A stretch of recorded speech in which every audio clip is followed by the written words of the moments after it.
साल 5 साल के बाद तो बड़ा रूप ले लेता है। तो अगर ऐसा है तो सिम्टम्स क्या है फ्यूचर क्राइम? मान लीजिए 10 साल का है और 18 साल तो शायद ये कर सकता है, ऐसा कुछ सिम्टम्स है क्या? सिम्टम्स है ना सर। एक्चुअली क्या होता है, बेसिक तो यही शुरुआत होती है कि छोटे मोटे, मैंने बताया मैं लग्जरी जो जो चीजें बच्चों को घर पर नहीं मिलती है, तो बच्चे क्या अट्रैक्ट होते हैं बाहर देखकर, तो वो उसको पाने के लिए फिर क्राइम करते हैं, है ना। और कई बार क्या होता है, पेरेंट्स अगर उस समय उसको नहीं रोके छोटा मोटा क्राइम करने से, तो फिर वो उसका लेवल, उसको क्या इंकरेजमेंट मिलते जाता है, वो बड़े लेवल पे क्राइम करने लगते हैं। तो हमारा जो पूरा जो कानूनी प्रक्रिया है उसमें जुवेनाइल जस्टिस बोर्ड बनाने का आशय ही ये था कि बच्चों को जो इनिशियल स्टेज है वहीं पर रोक दिया जाए, बड़े अपराधी न तैयार, है ना। इसीलिए इनका ट्रायल जो है हमारे जो बड़े आरोपी हैं उनसे अलग रखा गया है, बड़े अपराधियों से। इनका ट्रायल बहुत अलग, एक उनकी कोर्ट ही अलग होती है, वो पूरा माहौल ही अलग होता है वहाँ पर। मतलब यही कोशिश की जाती है कि वहाँ उनको पता भी न चले कि उनका ट्रायल शुरू हो गया और उनको सुधार के लिए भेजा जाता है इस तरीके। तो उनको एक तरीके से अच्छे स्कूल में डाल दिया जाता है जहाँ पर उनकी स्कूलिंग अच्छी होती है और वो अच्छी अच्छी चीज सीखते हैं। कई मतलब अभी भी समाज में ऐसे लोग हैं ना, मतलब जो अपने बच्चों पे ध्यान नहीं बताते हैं, मतलब मजदूरी करने जाते हैं, पीछे बच्चे मतलब दूसरे बच्चों की गलत संगत में आ जाते हैं, नशा करने लगते हैं। हमारे यहाँ ज्यादातर यही केसेस आ रहे थे कि माता पिता मजदूरी करने बाहर चले गए, बच्चे को घर में छोड़े, या तो उनके साथ क्राइम हो जाता था या वो क्राइम में इंडल्ज हो जाते थे। ये दोनों ही चीजें बहुत ज्यादा मात्रा में होती है कि जो ये अभी इसी के लिए पॉक्सो एक्ट अलग से बनाया गया कि जो बच्चे मतलब 16 साल से मतलब 18 कम बच्चों के साथ जो अपराध हो जाए 18 वर्ष तक, तो उनके लिए अलग से या तो वो पीड़ित हो जाते हैं या अपराध में इंडल्ज हो जाते हैं, तो उन लोगों के लिए अलग से ही प्रावधान किया गया, उनको सुधार की और उनको क्षतिपूर्ति दिलाते हैं। जैसे पॉक्सो में जो पीड़ित बच्चे हैं उनके लिए अलग से उनको सुधार के लिए शासन क्षतिपूर्ति देता है। तो इस टाइप की व्यवस्था तो है बनी हुई।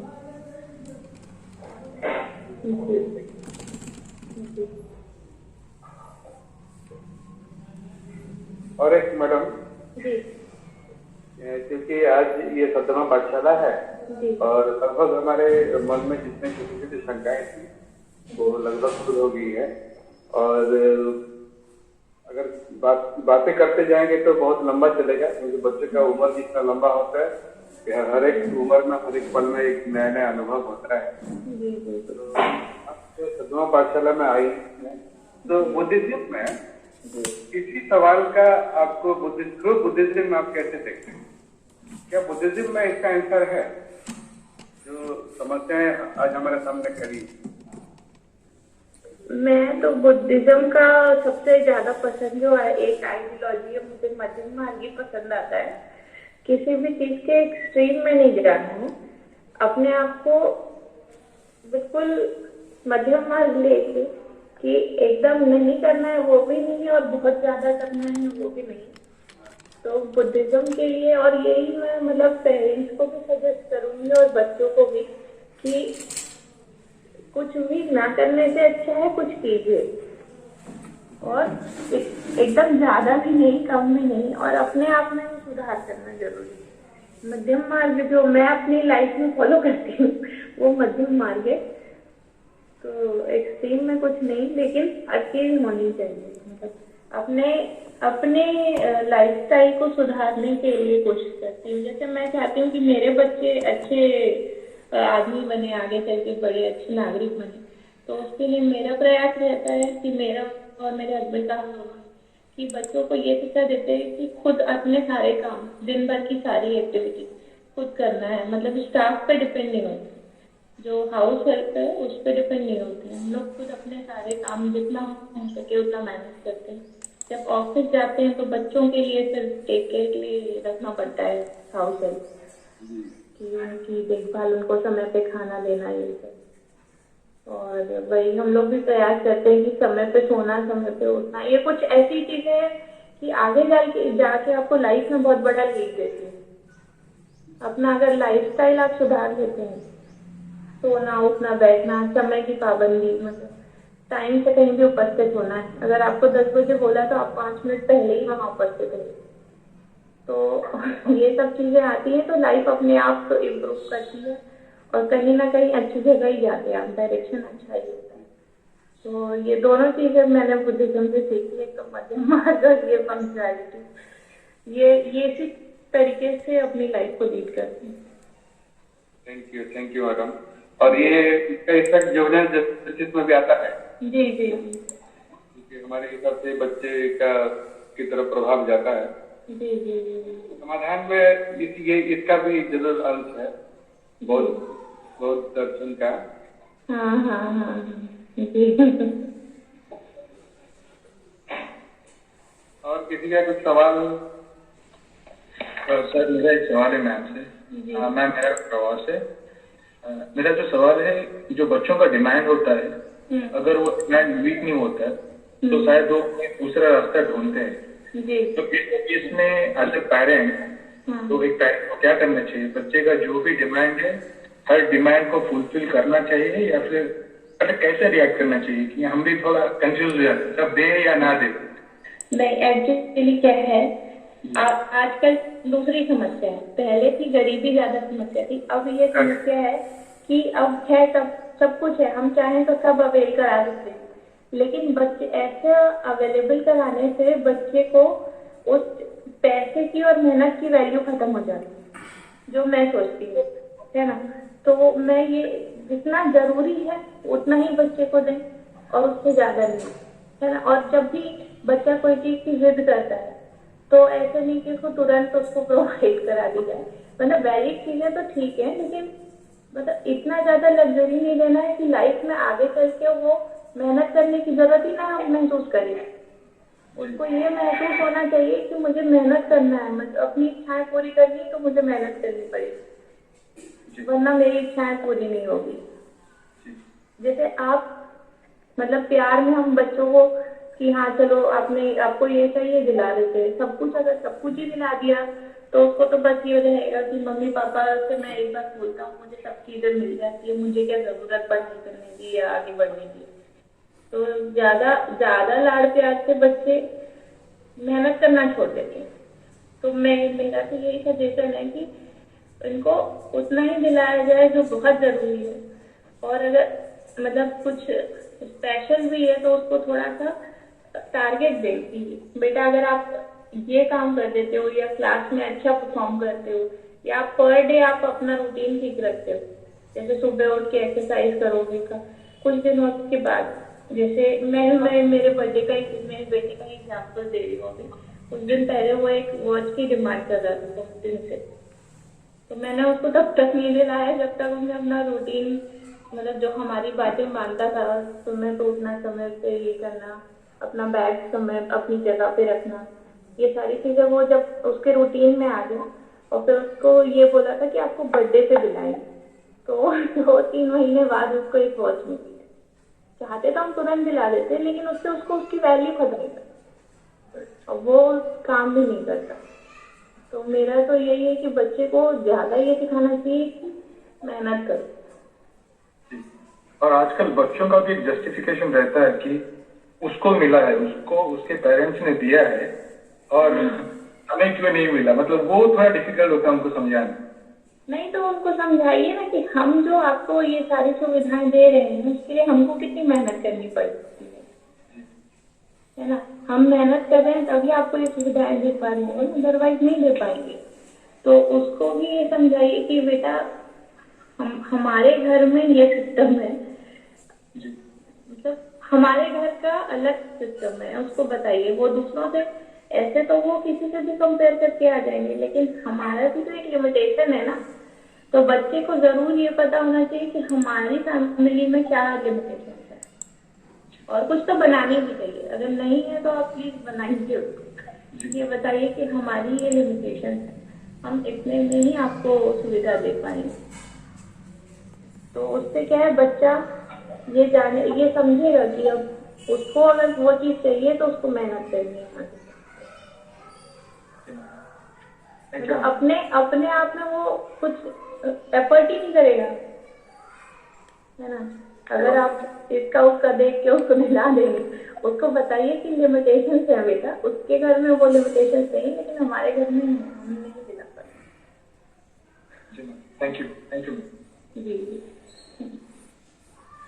मैम, आज बच्चे हमारे साथ जो जुड़े हैं, तो आप उनके लिए कुछ कहिए, मतलब उनको एक लेसन दीजिए कि क्या करना है लाइफ में, क्या नहीं करना है। मैडम, मैं लेसन क्या जो मैं अपने बेटे को सिखाती हूँ वही है कि सबसे पहले तो टाइम की वैल्यू करनी है, और जो भी आपको ड्यूटी दी गई है मम्मी पापा की तरफ से, जैसे हम जब पढ़ाई करते थे तो मैं बच्चों को यही बताना चाहती हूँ कि हम लोग ऐसे नहीं कि पढ़ाई कर रही हूँ मैं तो अभी मम्मी की मदद नहीं करूँगी या पापा के साथ मदद नहीं करूँगी। पढ़ाई भी करना है, अपने मम्मी पापा के घर के काम में मदद भी करना है, तभी तो आप अच्छे बच्चे बनोगे, है ना। तो ये चीज तो मैंने अपनी लाइफ में फॉलो की, मैं अपने बेटे को भी यही चीज सिखाती हूँ। हम कभी ऐसे मना नहीं करते, आप काम भी कीजिए, आप टाइम मैनेज कीजिए, पढ़ाई भी कीजिए, साथ में अपने मम्मी पापा की भी मदद कीजिए। इसमें क्या है कि एक मेहनत, एक घर में आपका पार्टिसिपेशन भी दिखता है। इवन छोटे छोटे बच्चों को भी पार्टिसिपेट कराना चाहिए घर की एक्टिविटी में, और बच्चों को खुद से होके भी करना चाहिए। तो मेरे साथ अभी जो बच्चे जुड़े हुए हैं उनको मैं बस यही सिखाना चाहूंगी कि आप लोग पढ़ाई कर रहे हैं, बहुत अच्छी बात है, वो तो आपका है ही काम, है ना। टारगेट्स हैं आपके, स्कूल में इतनी परसेंटेज चाहिए, फर्स्ट आना है, जो भी है, लेकिन उसके साथ साथ घर की एक्टिविटीज में भी एक्टिवली पार्टिसिपेट करना है। हर चीज में अपने मम्मी पापा का सहयोग करना है, साफ सफाई रखना है, घर में समय पे उपस्थित होना है, टाइम पे खाना खाना है। इतना ही अगर बच्चे कर लें तो उनकी लाइफ अच्छी हो जाएगी, घर का माहौल अच्छा हो जाएगा, सबको समय मिलेगा एक दूसरे के साथ। मम्मी किचन में है, बहुत देर से काम कर रही है ना, और कोई भी मदद नहीं करा रहा है, सभी लोग अगर मिलजुल के काम करेंगे तो इतना समय निकल जाएगा कि सब लोग आराम से बैठ के इंजॉय भी कर पाए। तो ये सिखाना चाहूंगी मैं सभी को कि सभी लोग ऐसा करें।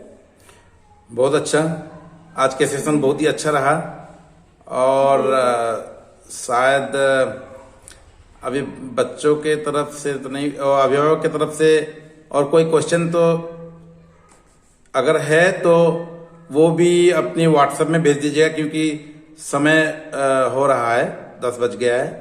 तो मैं जो है प्रियंका मैम को मैं फिर उनसे और एक दिन जो है, अगर कोई क्वेश्चन होगा आपसे, आपके मन से, जो अभिभावकों के मन में, तो पूरे क्वेश्चन भेज दीजिएगा, तो उनको लेकर के और एक सेशन भी, और कई सेशन भी हम बैठ सकते हैं।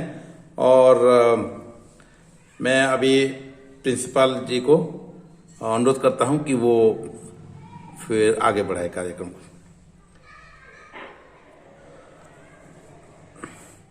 बहुत बहुत साधुवाद भंते जी, और बहुत बहुत साधुवाद अग्रवाल मैम, जिनका ऑनरेबल प्रियंका अग्रवाल मैम, जिनका चंद्रमूलकर मैम। मैडम, आप बोलते हैं ना कोर्ट में क्या? और योर ऑनर बोलते होंगे ना?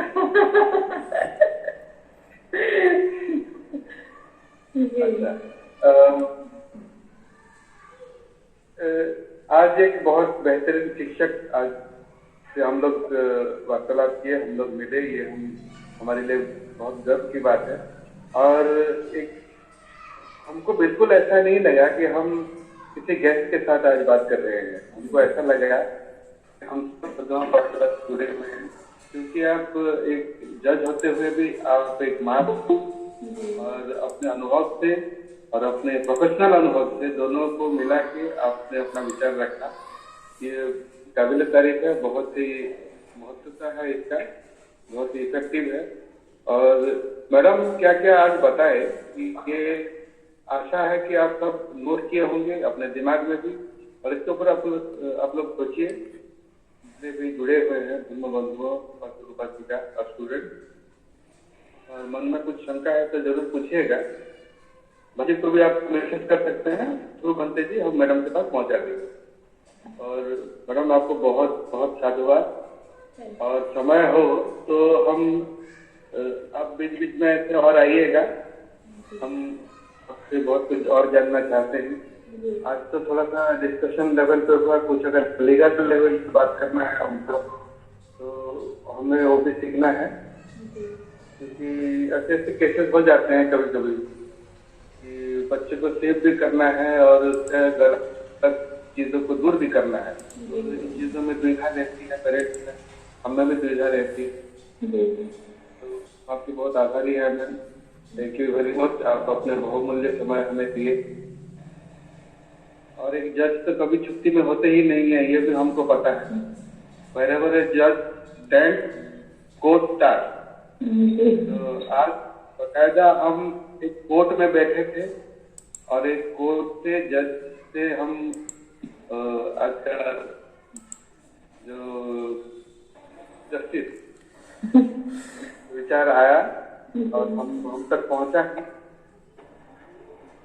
तो धन्यवाद। और एक बार मैडम अभी समय भी हो गया है, हम हमारे पाठशाला को विराम देंगे और अभी धम्मपालन गाथा करके हम इसका विराम करेंगे।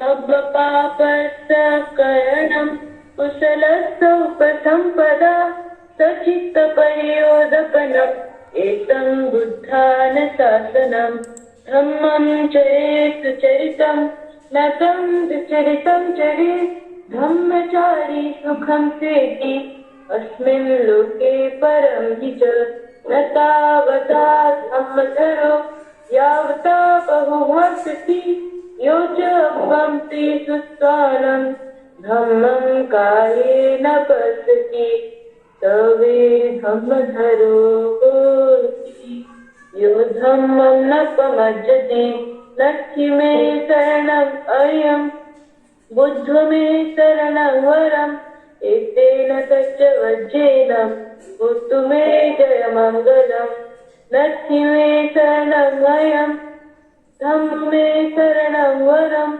एतेन तच्च वज्रेन भूतु मे जयमङ्गलम् नत्थि मे शरणम् अयम् संघ मे शरणं वरम् एतेन तच्च वज्रेन भूतु मे जयमङ्गलम् नमो बुद्धाय नमो धम्माय नमो संघाय साधु साधु साधु।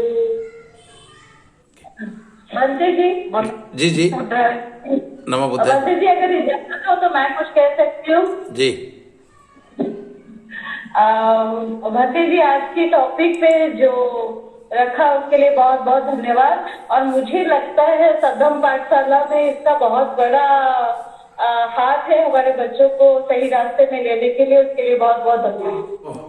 बीच बीच में हम मैडम को फिर बुलाएंगे और जितने भी इस रिलेटेड इशू होगा आप सब लोग नोट कीजिएगा, ताकि हम उनसे जो भी है मतलब मदद या फिर कोई सजेशन कुछ भी जो है हम ले सकते हैं।